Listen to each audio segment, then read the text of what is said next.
What's up guys, आज की video में हम लोग देखने वाले हैं जय श्री राम से क्यों चिढ़े पाकिस्तानी। और ये पाकिस्तान के ऊपर जो वीडियो होने वाली है आरजे रौनक का फनतंत्र का एपिसोड है, तो बहुत कुछ जानने को मिलेगा इसके अंदर। और क्या पॉइंट ऑफ व्यू पाई, पहले तो ये कहूंगा मैं कहां से देख रहा हूं आप ये जरूर कमेंट करके बताना। बाकी जय श्री राम, जय हिंद, जय भारत लिख देना। करते हैं शुरू, 1 2 3 गो। नमस्कार दोस्तों, अहमदाबाद में भारत के हाथों हुई जबरदस्त कुटाई के बाद से पाकिस्तानियों के हर छेद से धुआं निकल रहा है। बजाय ये मानने के कि भारत ने उनकी टीम को कूट दिया है, बजाय ये कबूल करने के कि उनकी टीम कूटे जाने ही लायक थी, बजाय ये समझने के कि भारत की टीम टैलेंट और टेक्निक में पाकिस्तान से मीलों आगे निकल चुकी है, ये लहसुन के पकौड़े ये साबित करने में लगे हैं कि पाकिस्तान की टीम इसलिए हार गई क्योंकि अहमदाबाद में जय श्री राम के नारे लगाए जा रहे हैं। फिर ब्लू शर्ट्स के साथ साथ क्या था, जय श्री राम के नारे लग रहे थे। हमारी टीम को बाकायदा प्रेशराइज किया गया। चमन, जय श्री राम के नारे सुनकर तुम्हारे प्लेयर्स प्रेशर में आ गए। एक बात तो मैं ये बता दूं, इधर जय श्री राम का नारा कोई ऐसा नारा नहीं है जिसे लगाने के बाद कोई फट गया। इसलिए प्रेशर में क्यों आ गई ये मेरे को समझ नहीं आ रहा है। दूसरा पॉइंट, अगर क्राउड के कुछ कहने पर तुम्हारे इंटरनेशनल प्लेयर्स प्रेशर में आ जाते हैं तो इनको वर्ल्ड कप में ऐसी तैसी करवाने के बजाय इनको अपने घर में चाचे और मामे के लड़के के साथ घर की छत पर क्रिकेट खेलना चाहिए। पॉइंट पॉइंट पॉइंट, ये ठीक है। तुम्हें क्या लग रहा था जसप्रीत बुमराह चांदी के वर्क में लपेटकर बॉल फेंक, पिच पर घास की जगह गुलाब की पंखुड़ियां बिछी हो? भाई मैदान में 1,30,000 का क्राउड है, इनमें से 200 लोग भी क्या बोल देंगे ये किसको पता। और बोला भी तो क्या हो गया, अपने भगवान का ही नारा लगाया है, किसी को गाली तो नहीं दी है। मगर तुम लोग तो जय श्री राम के नारे सुनकर ऐसे बिलबिला रहे हो जैसे किसी ने डॉगी की पूंछ पर पैर रख दिया हो। वैसे सॉरी, इस एग्जाम्पल के लिए मैं पूरी दुनिया की डॉगी बिरादरी से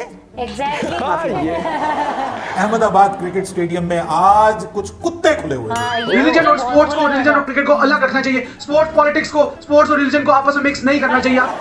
थम जा चच्चा, थम जा, वरना नसवस फट गई तो इसकी सिलाई भी नहीं होनी। वैसे तुम्हारी क्रिकेट में इतनी बार फाड़ी गई है ना भारतीय टीम कि तुम्हें पता ही होगा कि सिलाई वैसे भी नहीं होती।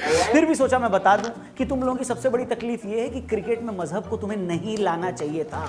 हमारे तो कुछ दर्शक धार्मिक नारे लगा रहे हैं, तुम्हारी तो खुद की टीम में खिलाड़ियों से ज्यादा मौलवी भरे पड़े हुए। इमरान खान तो 30 साल पहले ही बोल चुके हैं कि भैया हिंदुस्तान के खिलाफ खेलता हूं तो ऐसा लगता है मैं जिहाद कर रहा हूं। इसके अलावा दानिश कनेरिया के साथ तुमने क्या किया ये सबको पता है। श्रीलंका के प्लेयर को तो तुमने चलते मैच के बीच में क्या क्या नहीं बोला भाई साहब, ये सब याद है कि नहीं याद? चलो कोई बात नहीं, पाकियों आज तुम्हारे पाकिस्तान के एक एक पाप का हिसाब कर ही लेते हैं।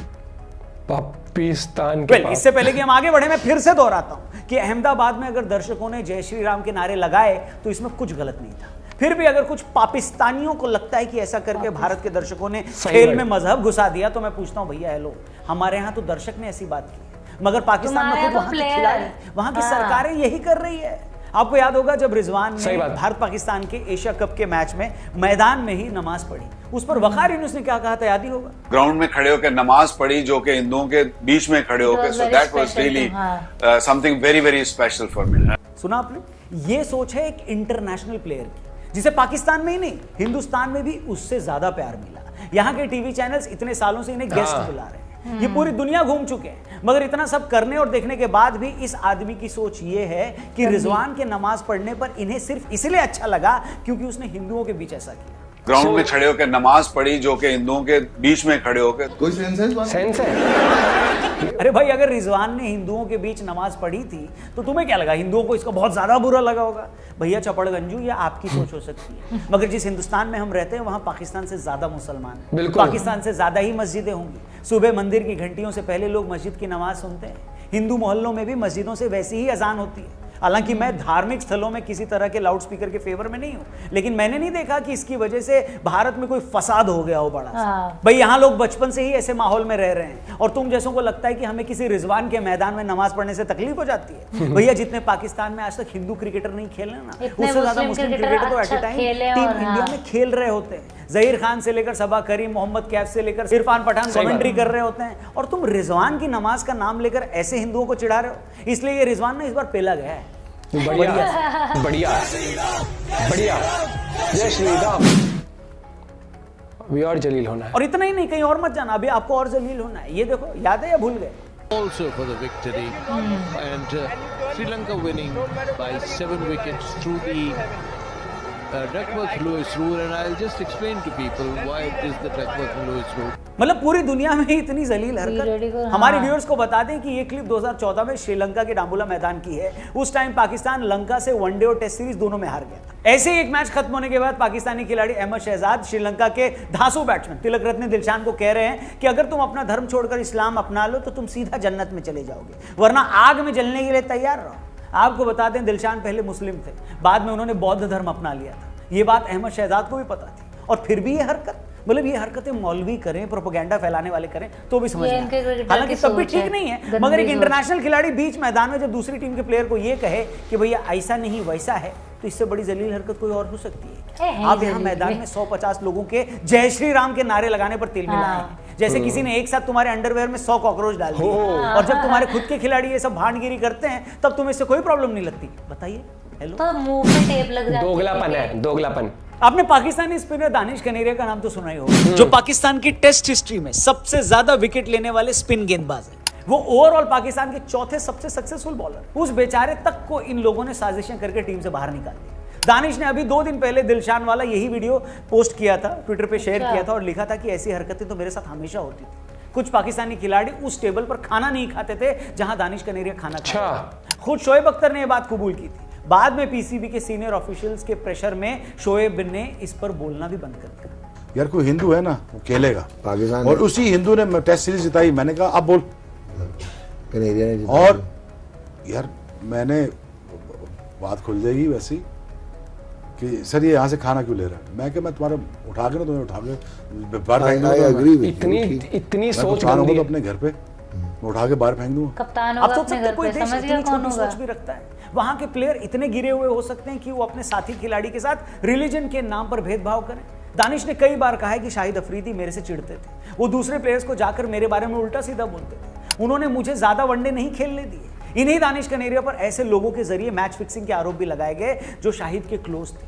8 सालों तक दानिश ने इन आरोपों को नहीं माना, फिर इस उम्मीद में हार कर उन्हें हाँ करनी पड़ी कि शायद इसके बाद पीसीबी उन्हें माफ करके टीम में ले ले, मगर वो भी नहीं हुआ। ये है इन लोगों की औकात और ये है इन लोगों का सच्चाई। और दूसरी तरफ है हमारी टीम इंडिया, भारत की टीम, जहां पाकिस्तान से हार के बाद कुछ लोगों ने शमी के खिलाफ सोशल मीडिया पर कुछ लिख दिया तो खुद कोहली ने सोशल मीडिया पर जाकर उसको डिफेंड किया। मतलब हमारे तो सबसे बड़े प्लेयर को भी एक्सेप्ट नहीं है कि कोई उसके टीममेट पर रिलीजन के बेस पर आरोप लगाए। हालांकि बाद में यह भी प्रूव हो गया कि शमी पर जिन लोगों ने ट्वीट किए वो फेक अकाउंट जो पाकिस्तान और कनाडा से ऑपरेट हो रहे थे, ताकि ऐसे ट्वीट करके शमी के खिलाफ माहौल बनाया जा सके। और बताइए कितने एग्जांपल्स। ये तो मैंने हाल फिलहाल की बात की, वो भी सिर्फ क्रिकेट की बात की। बाकी हिंदुओं के साथ क्या हो रहा है पाकिस्तान में और कैसे पाकिस्तान में उस पर कोई चर्चा नहीं होती, इसका तो अभी कोई जिक्र ही नहीं है। मतलब इन लोगों के तो खून में ही ऐसी मजहबी कट्टरता है, और ये हमें भावना और सेक्युलरिज्म पर ज्ञान पेल रहे हैं कि खेल भावना ऐसी होनी चाहिए। शोएब अख्तर की अभी कुछ दिन पहले क्लिप वायरल हुई थी जिसमें वो खुद बोल रहे थे कि मैं सचिन तेंदुलकर को अपनी बॉल से जख्मी करना चाहता था। याद है, मैं चाहता था कि हाँ मार दूं। पहले तो रिवील कर दो, मैं उस वक्त वाकई सचिन को मारना चाह रहा था उस टेस्ट मैच में, कि मैंने इस टेस्ट मैच में सचिन को जख्मी करना है एट एनी कॉस्ट। कुछ समझे आप? मतलब अपनी बॉल पर सचिन को आउट भी नहीं करना है, बाउंसर मारकर डराना भी नहीं है। मतलब ये सोच है कि ऐसी बॉल फेंकू कि वो इंजर्ड हो जाए। मतलब जो अपनी बॉल से दूसरी टीम के बैट्समैन को जख्मी करना चाह रहे हो, कैसी सोच होगी उनकी? क्या जहर भरा होगा दिमाग में? क्या वो सिर्फ क्रिकेट को क्रिकेट की तरह खेल रहे होंगे या इसमें भी वो अपनी तरफ से कुछ जिहाद कर रहे थे? हेलो, अब क्या ही बोलें, कितना ही बोलें और कितना ही जलील करें इनको। जिस मजहबी कट्टरता के बेस पर पाकिस्तान बना था, ये सारी सोच उसी कट्टरता की तो देन है। और मजे की बात यह है कि ये सारी बातें इनको गलत नहीं लगती हैं ना, बिल्कुल नहीं लगती। ये सब बातें गलत हैं, ये बताएगा कौन? क्योंकि आजू बाजू आसपास वैसे ही लोग भरे पड़े हैं जैसे खुद है। वो तो अब सोशल मीडिया का जमाना आ गया है, 1 मिनट में आपके बयान वायरल हो जाते हैं। जो जहर आज तक आप एक स्टूडियो में उगलते थे, जो बातें आप करते थे, आज वो फौरन पूरी दुनिया को पता लग जाती है। पता लगता है तो ये माफी मांग लेते हैं। जैसे वकार ने रिजवान के हिंदुओं वाले जो नमाज वाली बात थी, उस बयान पर माफी मांगी थी। मगर ये लोग अपने लोगों के बीच में यही बातें करते हैं क्योंकि यही इनका चरित्र। वेल, खेल में ना हार जीत चलती रहती है। एक टाइम पर पाकिस्तान हमसे बहुत ज्यादा जीतता था। पिछले 15 सालों में भारत पाकिस्तान से जीत रहा है। इन सालों में, इन बीते वर्षों में क्रिकेट में फिटनेस का लेवल बहुत आगे चला गया। टेक्नोलॉजी ने बड़ा स्पेस ले लिया। यहीं पर पाकिस्तान हमसे बहुत पीछे छूट गया। यही रीजन है कि फॉर्मेट जितना बड़ा होता है, पाकिस्तान उतना ज्यादा हमारे सामने एक्सपोज होता है। टेस्ट तो वो लोग खेलते नहीं है, मगर वनडे में दोनों टीमों के स्किल का अंतर क्लियरली पता चलता है। टेस्ट खेलें तो और साफ हो जाएगा, और ज्यादा बेइज्जती करवाएंगे। मगर बजाय इन बातों को एक्सेप्ट करने और अपनी हार को एक्नॉलेज करने के बजाय इन लोगों ने ले देकर यह बात पकड़ ली है कि भैया मैदान में जय श्री राम के नारे लगे, हमारे प्लेयर्स पर दबाव डाला गया, रिजवान को ट्रोल किया गया। छोड़ो यार, क्या बच्चों जैसी बात करते हो। दूसरों पर तानेबाजी करने के बजाय अपने गिरेबान में झांको। वैसे भी ताक झांक करनी हो तो दूसरों की बीवियों की बजाय खुद का गिरेबान ज्यादा अच्छा ऑप्शन है कि सही बात है, बड़ी नेक सलाह मुफ्त में दे रहा हूँ। वैसे भी तुम लोग मुफ्त का कुछ छोड़ते नहीं हो, है कि नहीं? बाकी आज की वीडियो में इतना ही। आपको हमारा दिया ये पाकिस्तान नाम कैसा लगा? कमेंट बॉक्स बढ़िया नाम जरूर बताइएगा। इसके अलावा वीडियो में कई बातों से अगर आप सहमत हो, अग्री हो, तो इस वीडियो को अपने दोस्तों से भी जरूर शेयर करिएगा। गाइस सीरियसली शेयर करना। ये चीज मैं वही कहता हूँ कि इनकी पता है एक माइंडसेट का गेम होता है, इनका माइंडसेट ही अलग लेवल का है। ये समझना मुस्लिम इंडिया में भी है, बहुत सारी कंट्रीज में भी है, लेकिन ये जो पाकिस्तान में जो एक माइंडसेट है ना, वो एक गिरोह की तरह चलता है। उनका ये है कि उनका तो मकसद ही ये है कि पूरी दुनिया को इस्लामिक बना देना, पूरी सबको कन्वर्ट करके मुस्लिम बना देना। और ये देखना जैसे मतलब इंक्लूडिंग प्लेयर इनका की सेम मेंटेलिटी है। इनको हार जीत से मतलब नहीं है, इनको बस ये है कि इस्लाम को ऊपर लेके जाना मैच के मैदान के अंदर भी। मेरे को तो ये लगता है कि ये जितने भी टूर्नामेंट वगैरह सीरीज खेलने आते हैं ना, ये सब ये इसी मकसद, इनको मतलब ही नहीं है जीत हार से। हार जीत से मतलब नहीं, इनका माइंडसेट ही नहीं है। एक चीज देखना, जब भी जीतते हैं ना तो ये नहीं कहते कि क्रिकेट में हम ये जीते, इनका इस्लाम की जीत हुई है। मतलब समझ रहे हैं? टॉपिक शोएब अख्तर ने साफ साफ बता दिया किस तरीके से ट्रीट करते थे दानिश कनेरिया को। उसने बता दिया भाई साहब ये मानसिकता, जब एक स्पोर्ट्स के अंदर आपकी मानसिकता है कि उसके साथ बैठ के नहीं खाना, ये नहीं खाना, क्या कॉन्स्टिट्यूशन है तुम्हारा? ये सिर्फ इनका कागजों में कॉन्स्टिट्यूशन है, ना इनकी डेमोक्रेसी, ना इनका स्पोर्ट्समैनशिप, कुछ नहीं है इनकी। और तुम क्राउड के हुटिंग से। और एक चीज देखियो, अगर तू देखेगा भी ना नॉर्मली, ठीक है, क्या ये वर्ल्ड कप में इकलौती मुस्लिम कंट्री खेल रही है? इनका अलग ही जोन नहीं, मुस्लिम कंट्री बांग्लादेश नहीं है, अफगानिस्तान नहीं, श्रीलंका टीम में मुस्लिम नहीं है। मैं देख रही हूँ कि ये अलग ही उसमें चल रहे हैं भाई। इन्होंने एक असर वाली बात है कि ये मेंटली डिस्टर्ब लोग हैं। इनके साथ उन्होंने एक चीज बोली थी कि जैसे होता है ना, चलो आज मूवी देख के आते हैं, मूवी देख के ये जैसे 4 बार चलो आज इसको भी बुला लेते, चलो पाकिस्तान से किसी दोस्त को ये करेंगे, कश्मीर, जिहाद, इस्लाम, समझ रहे? तो लोग कहते हैं कि पागल है, 24 घंटे यही बातें करते हैं लोग। मैच पे ध्यान दे लो, कुछ कर लो, कुछ अच्छे काम कर लो, कुछ। वो सही बोला कि आज टेक्नोलॉजी का जमाना, हर चीज दूर है टेक्नोलॉजी से। एक वीडियो देख रहा था, उसमें कहते हैं आईफोन के डब्बे की पिन तक नहीं बनती है यहाँ पर, जो सिम इजेक्टर टूल होता है। क्या इन्होंने मतलब ही नहीं है। इन्होंने भाई हर चीज समझो, जो भगवान ने जिंदगी दी है, भगवान ने इसलिए दी है कि नहीं तुम्हें जन्नत मिलेगी, भगवान ने इसलिए दी है कि जी लो इस जिंदगी को भी, इस जिंदगी को भी। नहीं तो बैठ जाओ कोने में, एक बेड लो, बेड के अंदर ऑक्सीजन डालो और उसके अंदर अपने आप बंद करो, लेट जाओ उसके अंदर और इंतजार करो जन्नत जाने का। लॉजिक है कोई? भगवान अगर जिंदगी दी जीने के लिए दी है, अगर ये टीवी साधन टेक्नोलॉजी जो बन रही है, नहीं पहले मेरी बात सुन तू भी, टेक्नोलॉजी जो बन रही है, आईफोन जो बन रहा है, ये किसके आविष्कार से बन रहा है? इंसान को किसने बनाया? भगवान। दिमाग किसने दिया? भगवान ने। उस दिमाग को यूज करके टेक्नोलॉजी बनाई जा रही है, तो इंसान ही यूज नहीं करेगा क्या? पाकिस्तान के भरोसे छोड़ दिया जाता है ना, तो ये तो बिल्कुल ही समझ रहा, दिमाग से। एक और चीज, पानी तालाब में मिलता था, तालाब से कुआं बनाया ड्रिल करके, कुएं में से पानी लाने लगे। तो उस पानी को नहीं, उस पानी को फिर इंसान ने आरओ के थ्रू प्यूरिफाई भी करना शुरू किया। मत पियो पानी भी, जाओ तालाब के अंदर जिसमें मेंढक कूद रहे हैं वही पी लो फिर।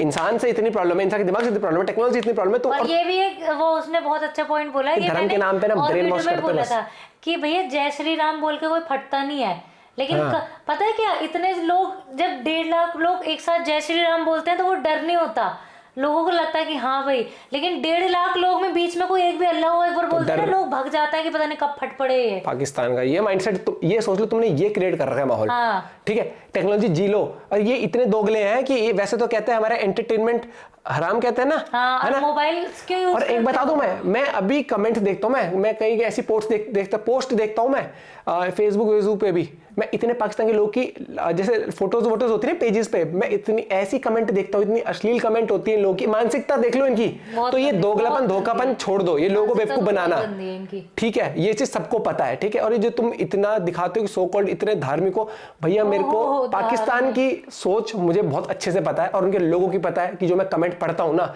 मैं बहुत पोस्ट देता हूँ फेसबुक पे, ऐसी मानसिकता इन लोगों की, ऐसा सीरियसली। और इनके जो वहां के वो है, कौन है वो मौलवी है, कौन है जो बैठे बैठे भाषण सुने होंगे, इतना गंद बकते हैं वो।